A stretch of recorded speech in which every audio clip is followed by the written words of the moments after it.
to forget about life for a while.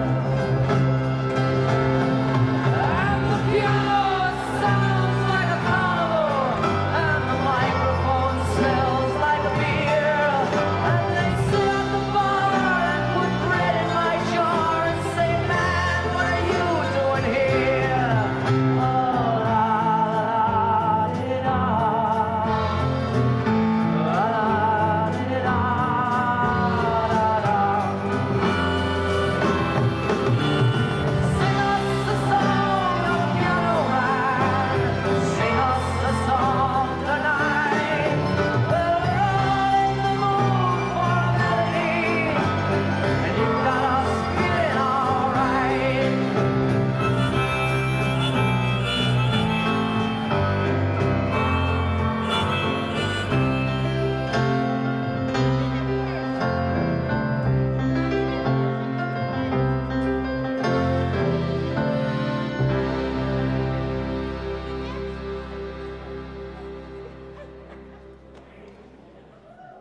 Ladies and gentlemen, the President of the United States, Donald J. Trump.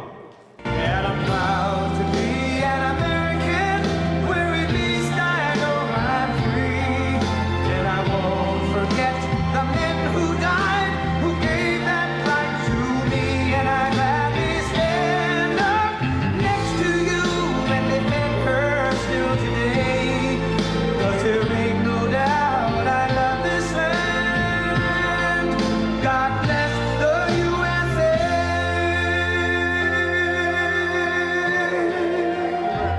Thank you.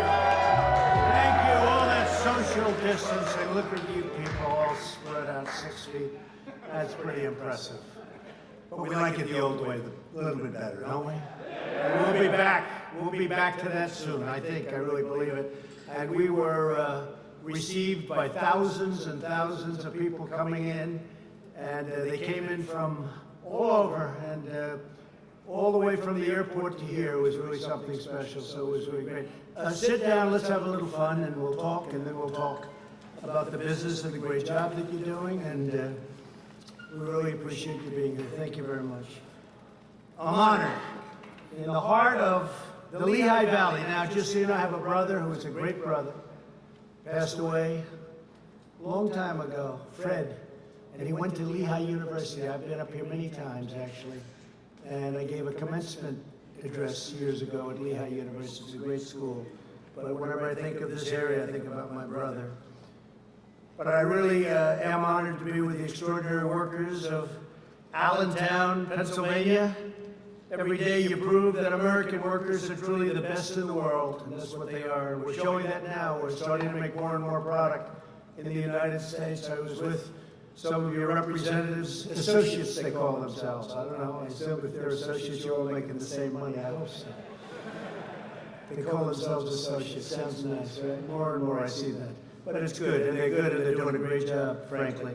But they're talking about so much of the product now is made in the USA, whereas in the past it wasn't.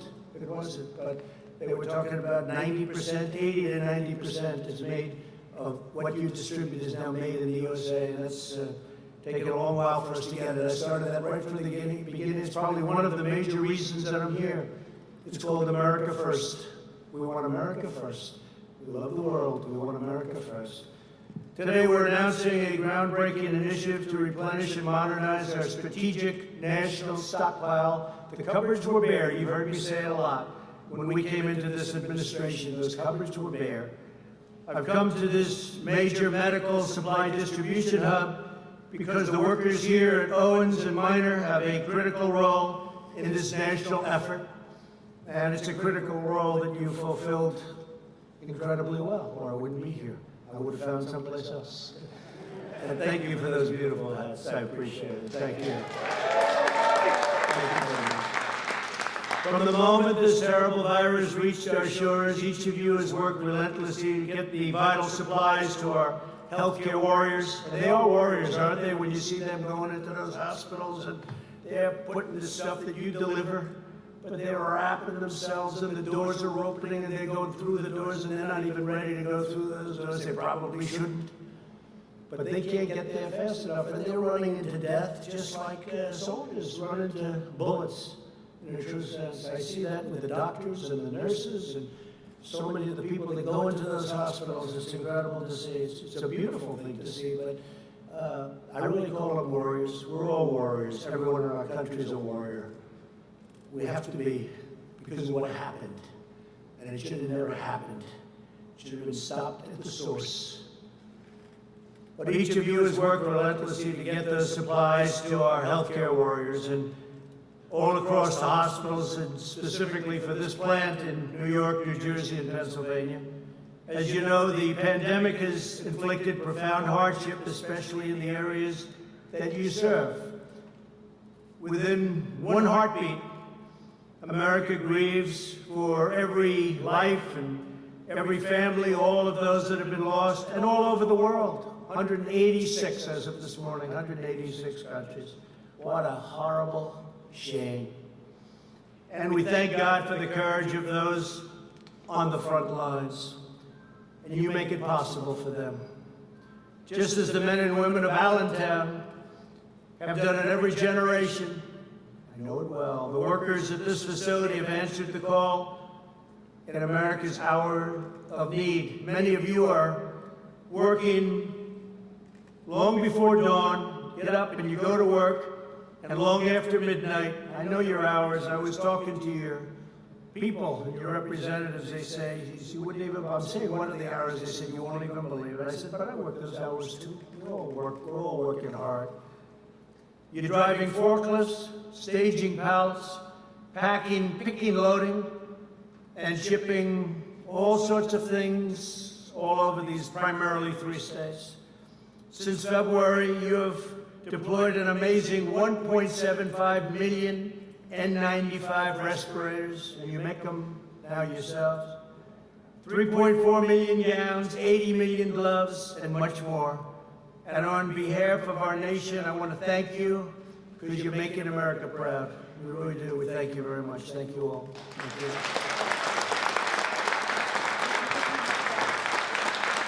I'm grateful to Owens & Minor President Edward Pasica, along with your Chief Operating Officer, Jeff Jacobs. We're also joined by Secretary Alex Azar, doing a terrific job, and your statement to the press today was fantastic. He made a very impassioned, strong, powerful statement today. FEMA Administrator Pete Gaynor. Pete, thank you very much. Great job. Fantastic job. You're dealing directly, and you and Admiral John Polovchek. Where's the Admiral? Great job. Thank you very much. Are they doing a good job here, Admiral? Huh? Good. When the Admiral says yes, that means you're doing a good job. And the CEO of the U.S. International Development Finance Corporation, Adam Bowler. Thank you, Adam. Fantastic. Every incredible worker here today is part of the greatest mobilization of American society since World War II. You know that, right? We've done things with generators and ventilators and so many different things. We're making products that nobody ever thought would ever need in any mass form. Ventilators is the biggest thing. We made plenty of ventilators, which was very little in the country because most hospitals didn't need very many.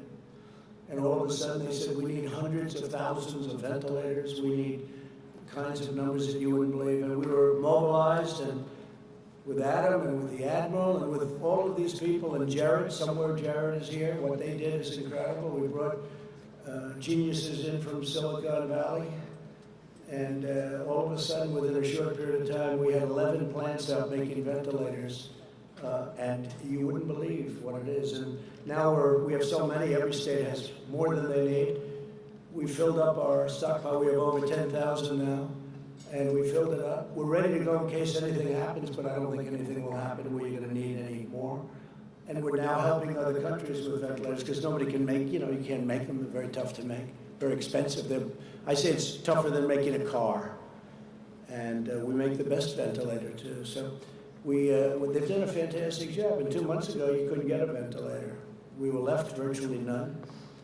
Over the past few months, the federal government has partnered with Owens & Minor and other distributors to launch the very successful and historic Project Air Bridge, which is really being thought of and spoken of in glowing terms. Nearly 150 flights have brought 95 million masks, 16 million gowns, and 921 million gloves to America. Can you believe that? 921 million gloves. It's not even conceivable.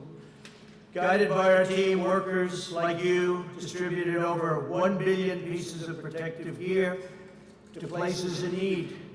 A truly remarkable accomplishment. After meeting the immediate demand, we'll be transforming and transitioning from Project Airbridge to Sealift, where we're using big ships, giant ships.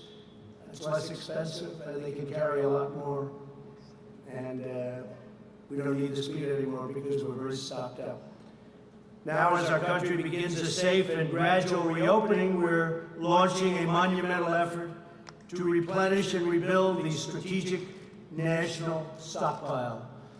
We also did that, by the way, with fuel. When oil went down, we replenished our strategic national reserve.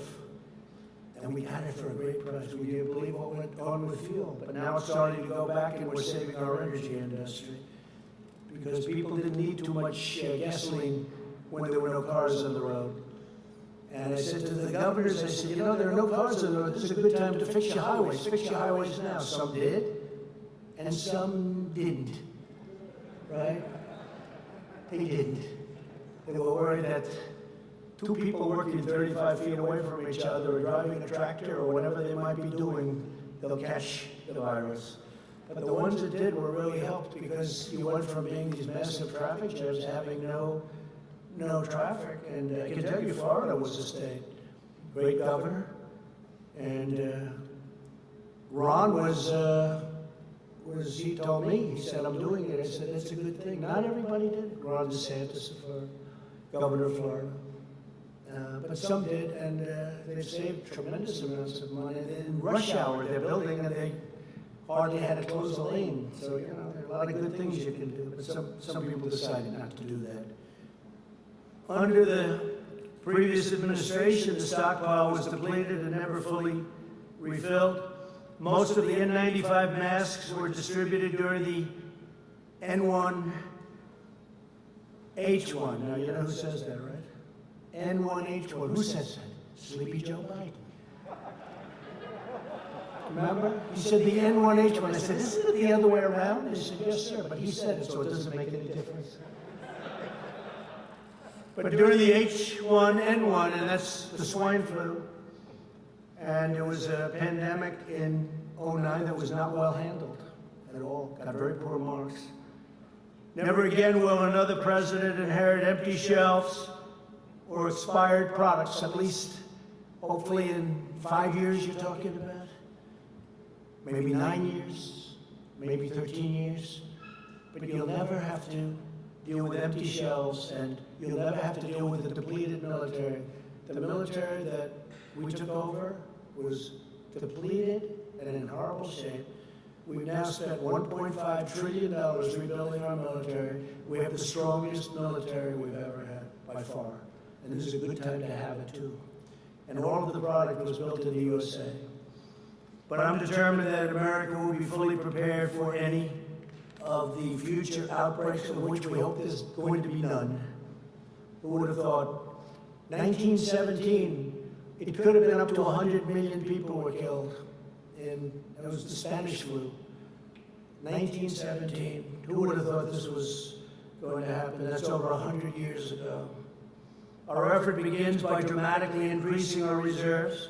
Instead of 1 to 3 weeks worth of supplies, which we had less than that, the U.S. government will now stockpile 3 whole months, much of it made in the USA.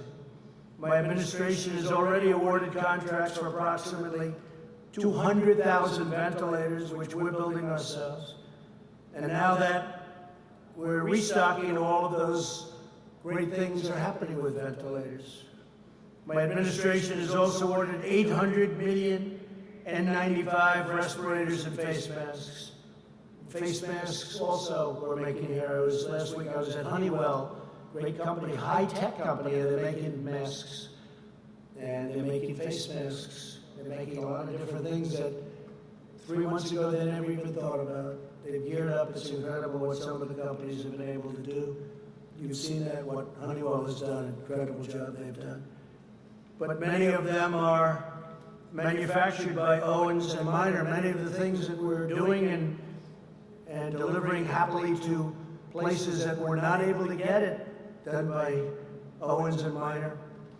Thanks to a major investment in Del Rio, Texas, your company plans to produce an astounding 20 million N95 masks per month. That's more than you do here. I don't know, you're going to take that? I don't think so. That won't last long, right? But think of that, 20 million N95 masks per month, and that's going to be very shortly. Next, my administration is taking action to modernize the stockpiles during this crisis. Admiral Polovchek and his team built a cutting-edge system that allows the federal government to integrate seamlessly with our nation's largest distributors to procure, produce, and deliver astonishing quantities of supplies where they're needed the most. We have an incredible system. Oh, we're not going to need it, but it's there, right? It's there. It's there like nobody would even believe. And the press doesn't ever talk about it. They don't want to talk about it. There they are right there. They don't want to talk about it. They are a disaster. But that's okay. The people understand, and that's all that really matters when you get right down to it. Going forward, we'll build on the system to create a stockpile that is not only the best resourced in the world, but also evolves to meet all of the new threats that can happen, things that you're not even thinking about right now. We'll continue to partner with American industry and distributors like you to help manage and rotate our vastly expanded inventory. The final step in rebuilding the stockpile is to bring critical manufacturing permanently back to America. Wouldn't that be nice, right? We're doing it, and we've been doing it. My goal is to produce everything America needs for ourselves and then export to the world, and that includes medicines. It's very important. Too reliant on other countries. And I've been saying that for a long time, long before I became elected president, right? He knows, he's been hearing it. To this end, earlier today, I signed an executive order, just signed it, invoking the Defense Production Act to grant new authority to the U.S. International Development Finance Corporation. Just a little while on the plane. This federal agency normally invests in economic development projects in other countries. I said, how about investing in our country? We invest in other countries, globalists. You know what a globalist is? They want the globe to do well, but they don't care about us. Now, we want everybody to do well, but we have to take care of America first. It's got to be America first. And you know what other countries say? Their country first. Why wouldn't they do that? But we didn't do that. We had a bunch of globalists that didn't know what the hell they were doing. But under my order, it will now also invest in our country, helping to bring vital factories, pharmaceutical producers, and most importantly, jobs back home where they belong. Now, we had the greatest economy in the world. We had the best job numbers we've ever had. We had almost 160 million people working. We were never even close to that. The best unemployment numbers we've ever had. African American, Asian American, Hispanic American had the best job numbers in history, in the history of our country. They never did so well. Best income numbers, best stock market numbers, 401k numbers. The good part is the stock markets, because we know what we're doing. The stock market's ready to move. Never went down like a lot of people say, wow, it's 23, 24,000. It was 29,000. It never went down like people would have assumed, because they know what's happening. They know smart people, a lot of smart people. They know what's going to happen. We're going to have an amazing next year, one of our best. But we had the greatest year ever, and then we had to turn it off, artificially induced. We had to turn it off. And if we didn't do that, we would have lost 2 million people instead of, whether it's 95,000, 100,000, one is too many. But we would have lost 2 million people, maybe more than that. Maybe somewhat less, but think of it, even if it was a little less. Multiply what we have by 20 or by 15. Wouldn't be acceptable, wouldn't be sustainable. people would have said, what's going on over here? Multiply as bad as you've seen it. And you know, you can say what you want about the flu, but I've never lost anybody to the flu that I know. I mean, I've had people, friends, they have the flu, they're sick, they don't feel good. And you call up, how you doing? You know, 3 days, 2 days, a week later, they're fine. Nobody ever said they died. But I've lost 5 people that I know. 2 people were very good friends of mine. And you call up 2 days later, how are they doing? Sir, they were in a coma. I said, they're in a coma. Now, they were older. I wouldn't say they were the greatest of health. I wouldn't say their weight was perfect. Not perfect. But they're gone. So it's just a terrible, terrible thing. In my administration, we believe in 2 beautiful rules: buy American and hire American. This afternoon, I also have great news on testing. You know, we've been doing testing at a level that nobody's ever done it before. We cannot get the press to write about it or write fairly about it. And nobody's ever done. We've done double what anyone else. If you add up all of the countries in the world, we've done more testing than all of the countries in the world added up together. Nobody's ever done anything like that. And we have the best tests. We have tested 2 months ago, didn't even exist. Our great companies came up with things, Abbott Laboratories and so many others. They came up with things at Roche. They came up with things that nobody even believes. So we have the best testing in the world. Could it be the testing's frankly overrated? Maybe it is overrated. But whatever they start yelling, we want more, we want more. You know, they always say we want more because they don't want to give you credit. Then we do more and they say we want more. But we have the greatest testing in the world. But what we want is we want to get rid of this thing. That's what we want. We want to get rid of this thing. This afternoon, I also have great news on that testing. America has now conducted its 10 millionth test. That's as of yesterday afternoon. 10 million tests we get. 10 million.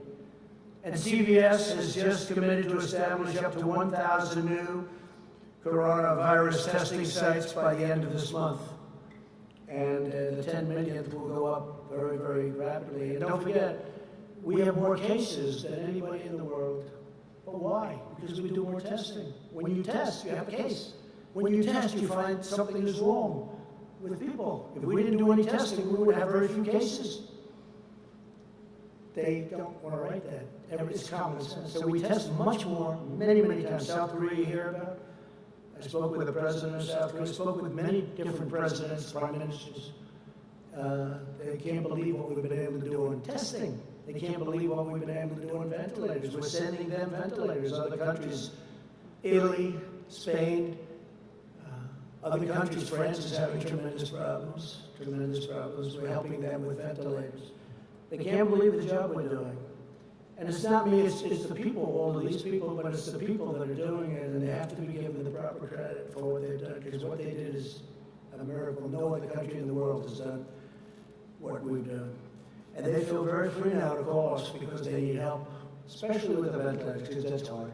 That's not a cotton swab. That's a very hard thing, very, very hard thing to produce. Joining us today are a few of the workers who have kept our hospitals supplied through this crisis and take part in a great, great rebuilding that's going forward. I say it's the transition to greatness. The transition is the third quarter. The fourth quarter is going to do very well. And next year is going to be through the roof. You have to get your governor of Pennsylvania to start opening up a little bit. You have areas of Pennsylvania that are barely affected, and they want to keep them closed. Can't do that. Dennis DiCarlo is a Marine Corps veteran who served our country in the Gulf War and Somalia. Now he continues that spirit of service as an operations supervisor. And Dennis, please come up and say a few words. Come, thank you.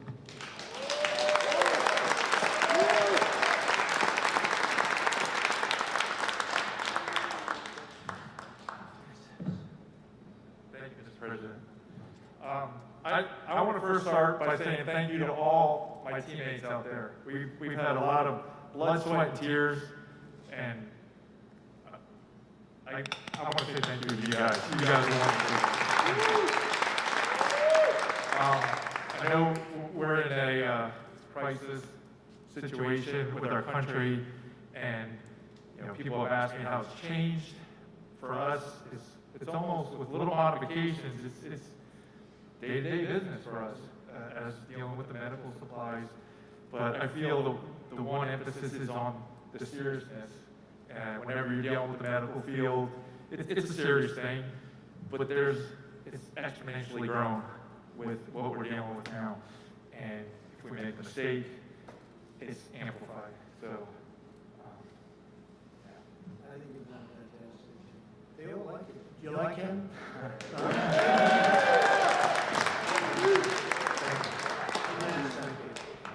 Good job. Good man. Give him a hand. Come on. I can see they like you there.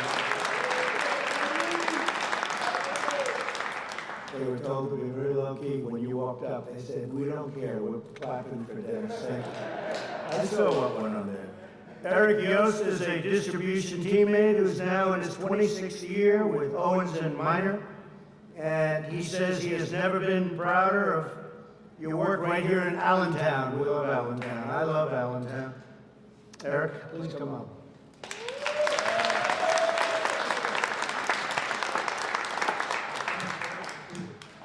Wow, wait a minute, I'm like short. Okay. Sorry about that. Yes, I want to thank you also. If it wouldn't be for this great team of Owens and Miners all over the nation, we wouldn't be here today. I want to thank you all. Thank you again. The 26 years that I've been here, we started off kind of small back when Stewart was transitioning over to Owens and Miners. To make a long story short, we started with little stickers. And modern technology today revolved to where we have RFs, and we're better to equip the hospitals a lot quicker and pick it, receive it real fast. And then when this coronavirus came into place, we had to really react, and we did a great job on that. I mean, think about all the numbers that the president threw out there. I mean, that's a phenomenal job. We brought it into this building. We got it in, we got it out, we got it to the hospitals that were in dire need of all this. And my hat definitely goes off to all you guys. Thank you very, very much.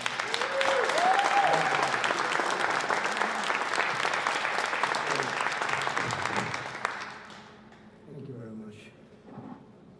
Carol Tim is a safety and training coordinator who has taken on extra duties during the emergency. Carol, please come up. Thank you, Carol.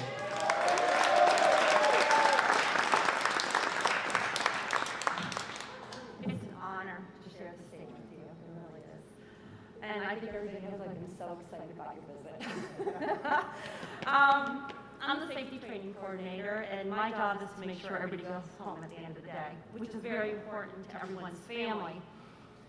It's important to America because it's important for these people to show up the next day. Because these are the unsung heroes that save lives every day, and they do it humbly.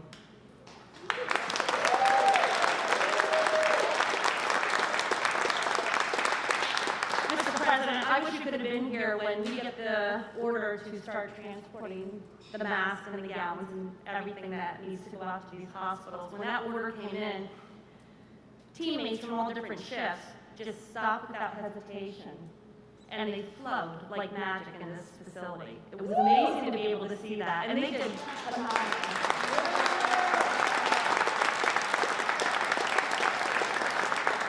And you mentioned about their hours.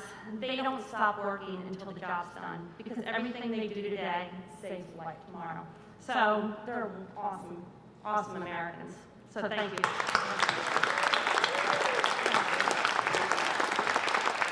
Thank you, Carol. Great job. And you're really blessed in this state with some tremendous congressmen who really worked hard and really incredible teammates. Sean Parnell is going to be fantastic too. I hope that all works out. But he's an outstanding person. But they really work very hard. And I can say that some don't and some do. The state, you have a lot of hard workers, so you're very well represented. But I want to thank you all because for generations, American greatness was made, forged, and won in places like Bethlehem and Easton. It's the home of Larry Holmes, right? Larry Holmes. Is he still in Easton? Oh, good. Well, say hello. He was some fighter, huh? He used to talk about Easton. That's great. Say hello to Larry. And Allentown, your ancestors in this region are the patriots who mined the coal, loaded the rail cars that bored the steel that built our biggest cities and raised our tallest towers. I built some of them. This is the place, is where it starts.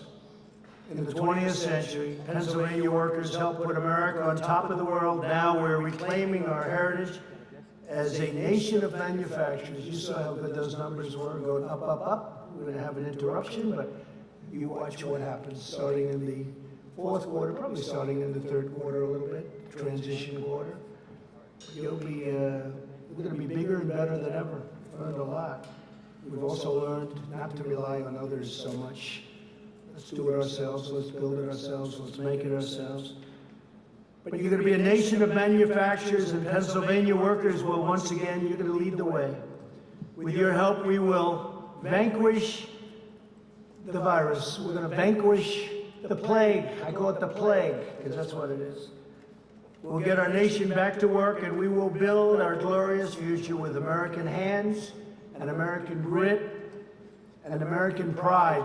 We have heart. I want to thank you to everyone at Owens and Minor. I want to thank you for this great area of the world. As I told you, I think of Fred, my brother Fred. God bless you and God bless America. Thank you very much. Thank you.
I saw her today at the reception.